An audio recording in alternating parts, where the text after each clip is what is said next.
I'm gonna address my English-speaking buddies right now and basically say that we have all had a friend, that is in an on and off again relationship that never fucking ends, and eventually it just blows out entirely and everything turns into shit, but then it's on again. And you just sit there like, what are you guys doing? And that is basically how I think that Europe viewed the events we are going to cover today. So welcome to part 1 of 2 of the Swedish Liberation War.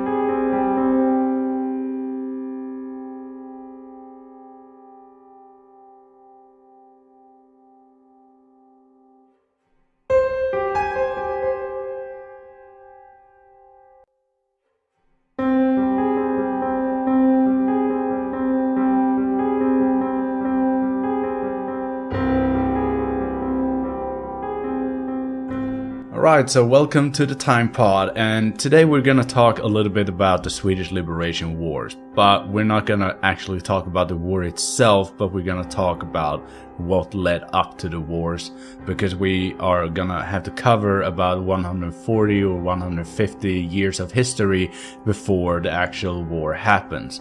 But that is also why this episode might be one of more episodes, because there is no way that we can move through all of these events in one sitting. So both for you and for me, I'm gonna split this up a little bit, because there is a lot of information and a lot of history that we need to go through, and I don't want to squander it. But welcome anyway. I'm Tardal, I'm your host. Nothing special has happened with me since the last episode. Thank you everyone for listening to it, and I also thank you for all the criticism I have gotten for it, both positive and negative, of course. I'm trying to fix and work through all the cracks and things that happens when you do a recording on your own and when you edit on your own like I do. And I also want to talk a little bit about the episode before got some technical issues. I will work towards to make sure that doesn't happen again. Although people have said to me that the episode was really good anyway, so I'm glad that the information got through, even if we had some audio difficulties in that one. And Simon Rattle won't be the last guest I have on this show. I might bring him on as well again, and I have some others planned as well. It depends a little bit on what historical events I'm going to cover, because I like to talk to people that are native to the areas where the events happen. But today we're talking Scandinavia and Sweden, Denmark and Norway in particular. And I'm from Sweden, so I can do this on my own. I actually don't think I need any guests. But as per usual, when I'm done with the episode, I'm always open for criticism, and you will find my Twitter down below in the comment section or in the description section. I will also try to cite all the sources down there so that you can go and check on me. I will also cite all the Swedish sources that I have on this, even though you might not understand it. There might be translations of some of the books or something like that, that you can find out, but I can at least link you to some of the persons or professors that I'm citing, so you know that I'm, citing professionals within the area. And with all that said, I think that we should start, and we are going to start a little bit around the year of 1360, because history is always connected. So this is really hard to get a really good spot where to start. But basically, Sweden and Norway had been in a union for a while, and after that, in 1374 and 1375, Denmark and Norway became in union instead under the king of Olaf.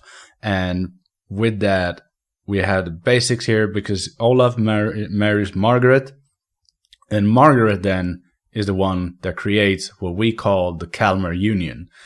The Kalmar Union was basically a project basically a federation or something like that between the Nordic countries to work together under one monarch.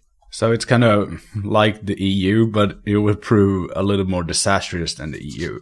So when the Swedish and Danish king Valdemar Atterdag suddenly died in 1375, the current Swedish king Albert IV didn't become Danish king as he should have been. Instead, Margaret made sure that her son Olaf was the heir of the kingship of Denmark. In that way, she could point herself as a regent, and therefore she could rule Denmark. So now we got Denmark and Norway in union.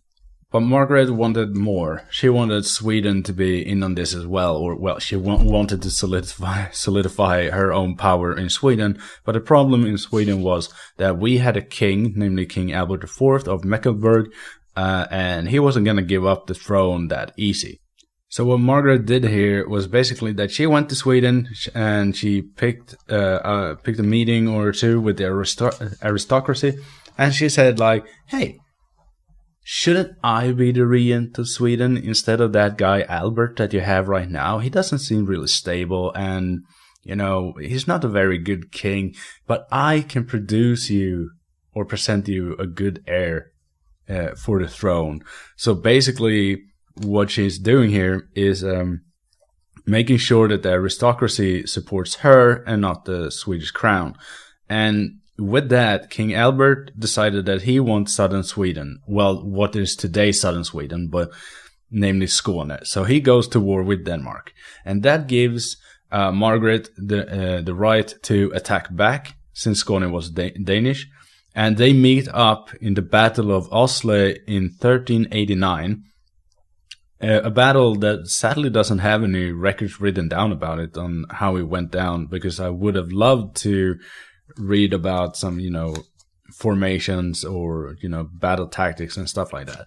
But in that battle in 1389, Albert was captured, and Queen Margaret, as a genius she is, decided that, hey,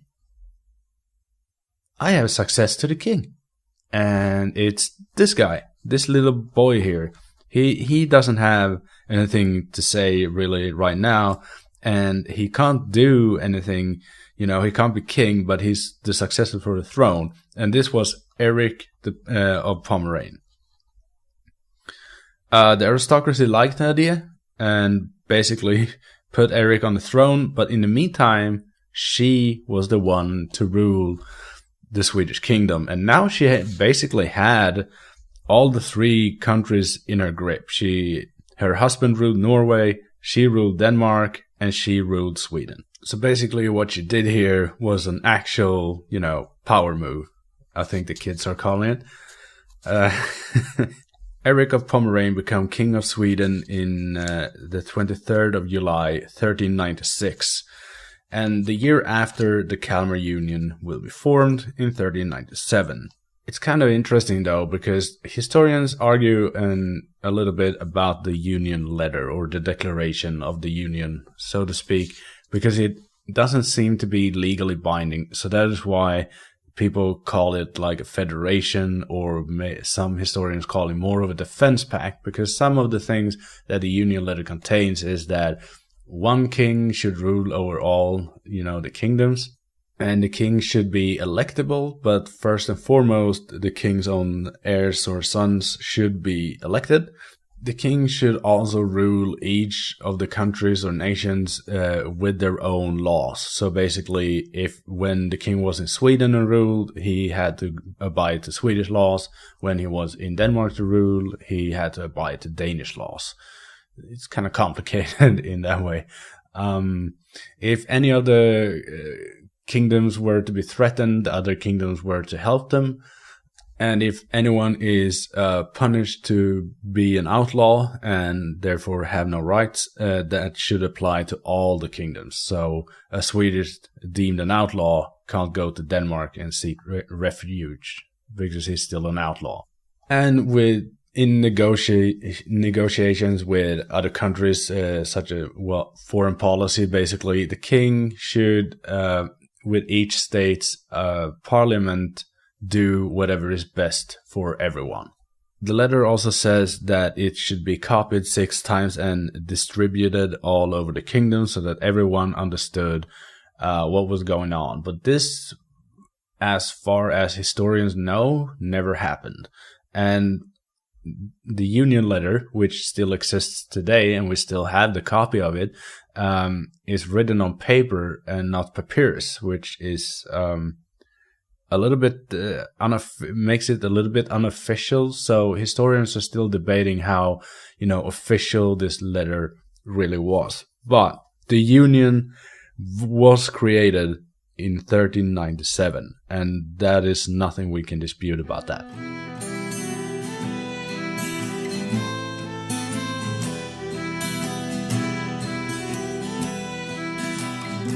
The rule of Queen Margaret over the 3 countries is a little bit, the opinions about it is a little bit divided between historians.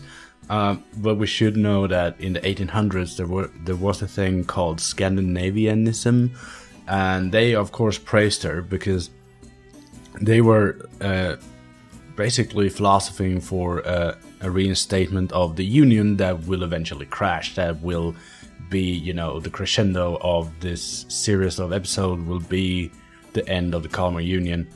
And we still have those people around today, I think, that wants a union between the Scandinavian countries. It's usually only uttered by nationalists and stuff like that, but they're still here, it still exists. The idea of this union still exists. It's a really important part of history that a lot of people try to drive home their own points from.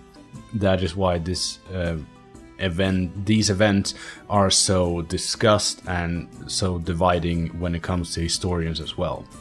Personally, I'm a little bit more into the idea that I think that she did this to gain more power for herself. She put children on the seats of the kings, and because they couldn't be sworn in yet, she basically had a way to put herself as regent over those, or as a protector, and in that way basically rule 3 countries on her own.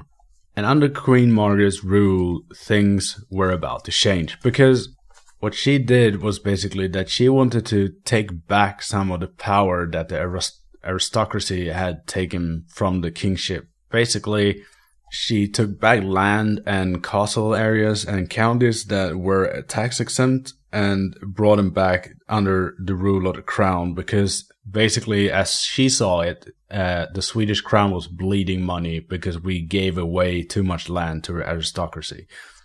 And another thing that she did that is a little bit more controversial is that she probably gave a lot of new municipalities or counties or whatever to Danish people in Sweden and Norway, and never the other way around. So she didn't put any Swedish people in Denmark or Norway. She only put Danes in Sweden and Norway to rule over land and to pay the taxes. This was not really popular with the Swedish population because it was seen as an attempt by her to solidify Danish control over the Kingdom of Sweden. But I should probably also mention that it is a little bit disputed how many Danish people she actually put on power spots in Sweden, and that it might be a little bit of a propaganda from the Swedish aristocracy that kind of felt betrayed as they didn't get, their land back and stuff like that. But as I mentioned, it also happened in Norway, a place that she already pretty much had power in. So, yeah, as I said, a little bit disputed on why she did it, but basically she significantly made Denmark more powerful in the Union than the rest of the countries. Margaret died in 1412, and Eric of Pomerania continued the policy largely when he became king of Sweden and king of the Union, and he mostly just continued with what Margaret had done with the same kind of devotion. But one thing he did do, that is, he tried to repair the relationship with the church, because Margaret had taken some of their lands too, and he tried to do that by donating money to the Vadstena monastery, which incidentally is my hometown and where I record this podcast, which is kind of amazing.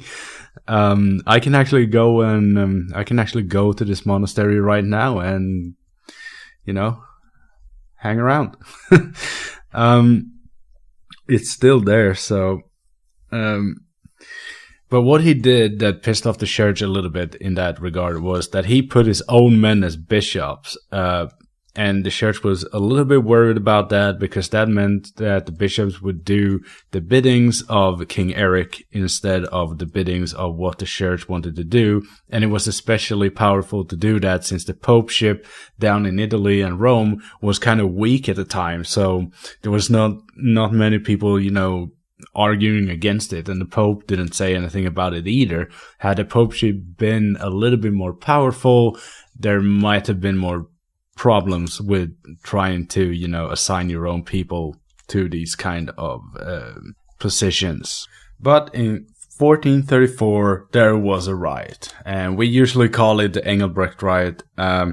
It was basically that people of nobility and the aristocracy in Sweden was tired of the treatment of their lands, and they decided to round up everyone, including farmers and peasants and stuff like that, to riot against the king, to basically put Sweden back into order. Because as they saw it, Sweden was selling out their assets and everything they had to foreign powers like Denmark and Germany, and they were rioting just because they were left out of the equation. So it was obviously, to them at least, that the king was serving another country's, purpose. And in a sense, I'm not going to go too deep on the Engelbrekt riot because that could be its own little episode on its own. But basically, the riot was largely successful, and King Eric agreed to give the parliament some more power, and basically not being the sole ruler anymore in that sense.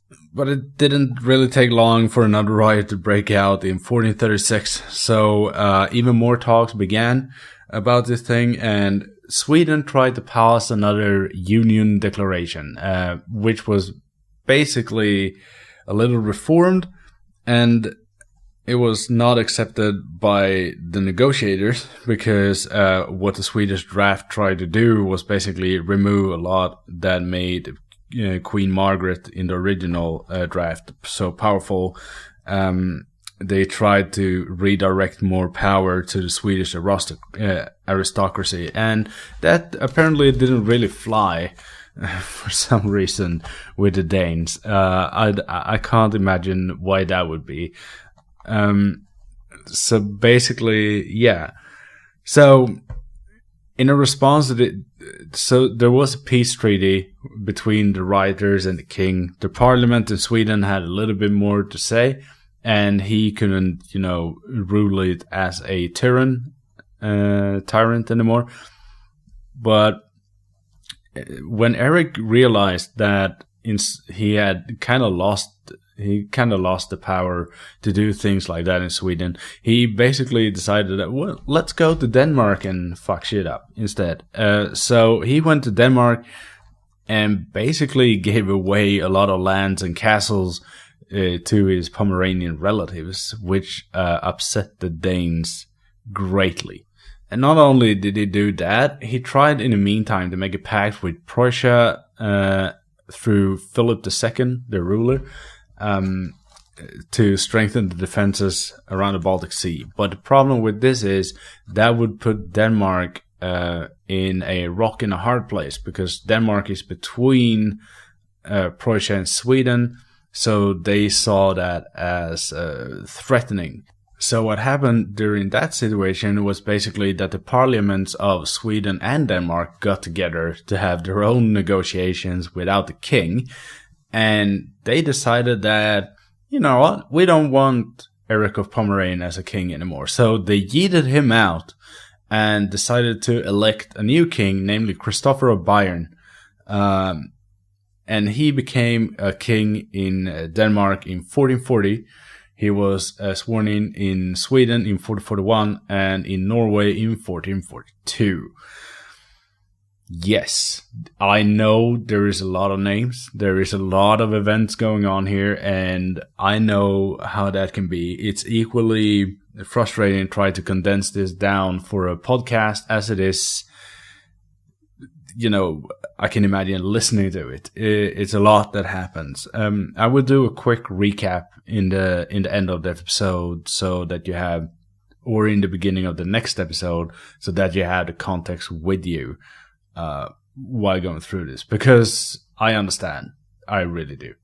And Christopher's time as a king is largely uneventful, but there are some real funny episodes that I want to bring up anyways, because, anecdotes are fun.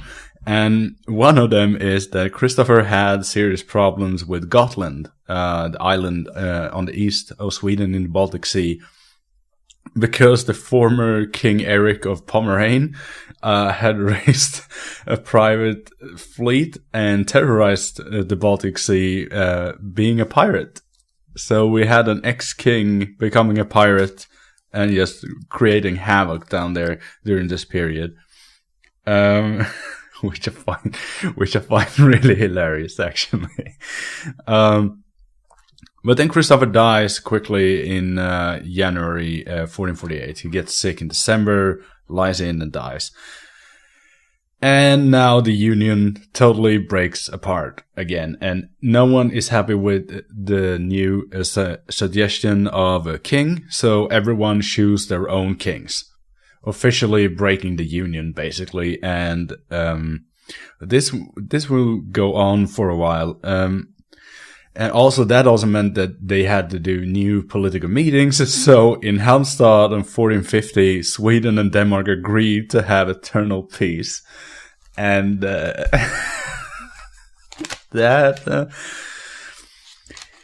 didn't work out, did it? It did not. That peace treaty was kind of torn apart just about almost like 10 years later or something like that. But the Union eventually resurrects and becomes stabilized under King Christian I, who was a Danish king as well. And when that peace treaty was broken between Denmark and Sweden, the opposition eventually turned against the Swedish king Karl Knutsson, and he went on exile in the city of Danzig. And it was basically here that King Christian I of Denmark decided that he was going to present himself as the king of Sweden, basically trying to force his way to take over Sweden. And this happened in 1457 and 1458. The both parliaments of Sweden and Denmark met up and decided that Christian I was the king of Sweden, Norway, and Denmark, and his son Hans was in succession for the throne next up. And thus the Union was basically resurrected. And the Danish king had to go into negotiations with the Swedish nobles, and this resurrection was not gonna be cheap for him, because the nobility required that they get back all the land they lost in Denmark and the land they lost in Norway, and they also require in Kalmar itself. They decided on a paragraph within the deal between themselves in 1476 that the Swedish nobility had a right to an uprising against the king if they weren't too happy with what he was doing. So, as I said, I wouldn't say that the Union came back, really strong under one strong king. More like it came back so that everyone could help each other again, but with the clause that, if we don't like you, we're gonna do an uprising again, and basically as the screw you over, because we don't really like the Union in that sense. We just want our land back. Anyways, the Union lives on, and King Christian I dies on the 21st of May in 1481, which means that his son was taking over. But that also meant a problem, because now Norway comes out, and apparently they were dissatisfied with Christian I's rule, because he was doing, the thing I told you that Queen Margaret did. Christian I also favored Danes and gave a lot of land to Danes in Norway. So they started to require back some of their lands that they lost. Stuff, and then it was decided that they were going to have a new meeting, and this meeting will be one of many meetings. So I'm not going to really go through them all, because that is just going to be a lot of dates and years and towns to mention. But basically, Norway stayed out of the meetings, and in one meeting in Halmstad in 1483, Hans was chosen as a king over the Union with the new Union letter that was written in 1482. But the thing was that the Swedish representatives, they didn't have the power to actually choose a king, but Hans was happy with being king in Denmark and Norway at the meantime. But as per usual, things are not problem-free even here, because what happens now is basically that the Swedish head of state or regent, Sten Sture the Younger, starts to get more negotiations done with, Denmark and the Union in order to get everything together where it should be. And the negotiations are a success, but the parliament decided in 1495 that they would rejoin the Union, but they didn't want Hans as a Union king. So they didn't show up for the meeting in Kalmar to meet up with the Danish delegation, and the Danes just waited for 6 weeks for the Swedes to come there, but they never did. Yes, not doing it. And to add salt into injury, the Russians had attacked in 1495 as well, and attacked the fortress of Viborg. But the Swedish was able to push back the attack. But this also meant that we have another problem, because Sten Sture the Younger, he wanted peace with Russia. And that was to be able to be prepared if Denmark decided to do something, because Hans had threatened the Swedes that if they didn't choose him as a king, he would attack. And as we all can see, this is a very, very stable and very trustworthy, union. I'm sure everything will be fine from here. But it wasn't, because Sten Sture the Younger decided to do a riot.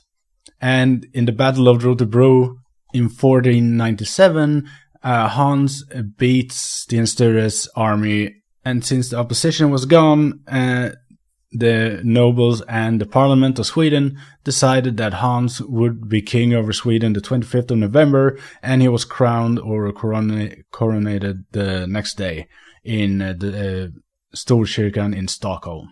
And since Sten Sture got this massively owned, everyone apparently felt a little bad for him, so they basically gave him a lot of land and stuff like that, so he would just shut up and stop doing uprisings and riots against the Danish king.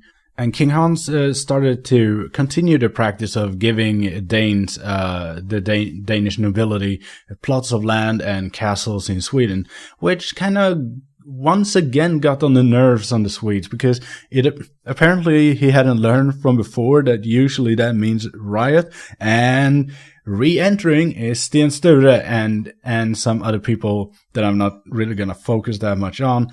But in 1508, they decided that nope, this is it. You're not going to do this bullshit again. And remember earlier that I mentioned a certain paragraph in the new Union letter that the nobility could do an uprising against the king if they weren't happy with his rule. And that is exactly what happened here, because Sten Sture and the guys, they decide to lay siege of Stockholm castle. And with that, they also kidnapped Queen Christina of Denmark. And the Danes eventually answered with an all-out assault on Sweden, and we have several battles here. Norway is the first one to give in to Denmark's demands, because their riot leader is killed in 18th of August that year, and he was killed during the meetings, even if he was supposed to have freedom of movement. So the riot in Norway dies, and we're back to just focusing on Sweden now. And as I said, Christina had been captured when Stockholm was conquered in 1502.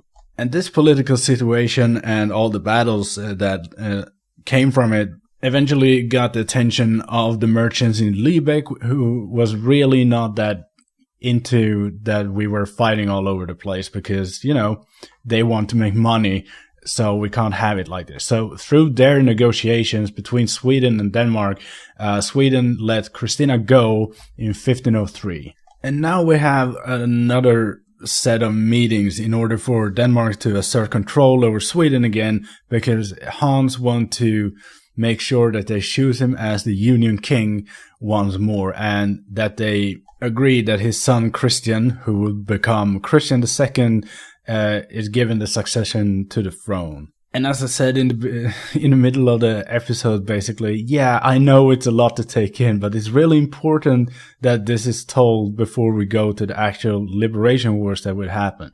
Because what will happen now is a series of conflicts that the merchants of Lübeck once again shows up, and they're like, hey, guys, you got to stop fighting. We can't have it like this. No one is buying our shit, and we don't like it, right? So just stop fighting. So during 1508 and 1509, there was a short armistice or truce, and eventually in 1509, the Swedish agreed with the merchants of Lübeck that, all right, we will stop fighting. We will give Hans the right to the throne. We'll give Christian the right of succession to the very same throne. The Swedes also promised to pay out a pretty hefty sum per year to Denmark because of this. But then in 1510, the parliament in Stockholm just decided to not pay the tribute. So it was another war.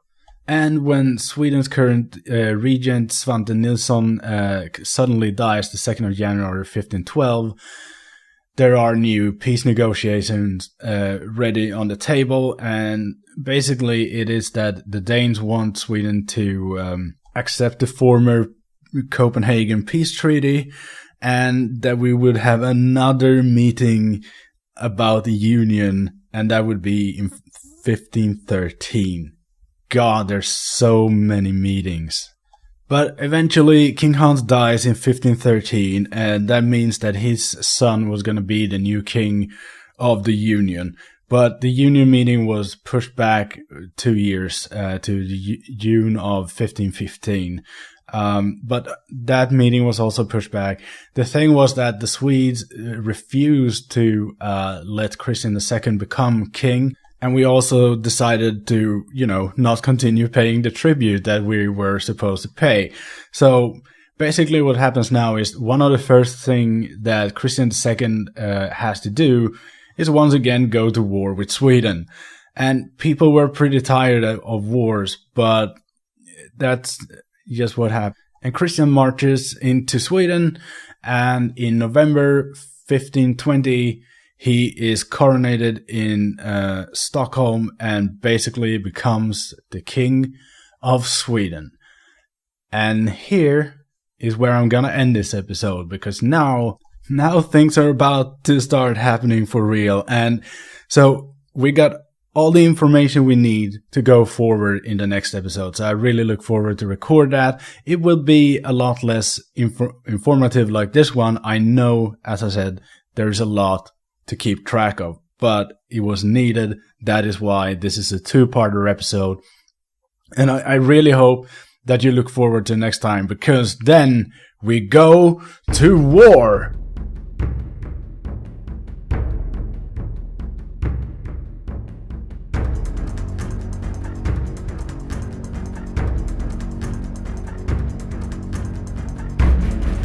Thank you everyone for listening to this podcast. I really appreciate that you do it. You can find me on Twitter, and you can find this pod on Podbean, iTunes, Spotify, and YouTube. And with that, as usual, all the sources are down in the description for you to check. I'm gonna try to get some British, English-speaking sources as well, so that you can check on me. Which I always appreciate. And don't forget that you can always send criticism to me in case I get something wrong, because it's a lot to keep track of, so that is just bound to happen. When it comes to certain names, it can be difficult for you English speaking people to find them, because sometimes they don't have the same name in Swedish as they do in the British or English speaking lore. But then we can work together finding it if you just ask me. Anyways, thank you everyone for listening once again. You have listened to the TimePod, and I'll see you next time.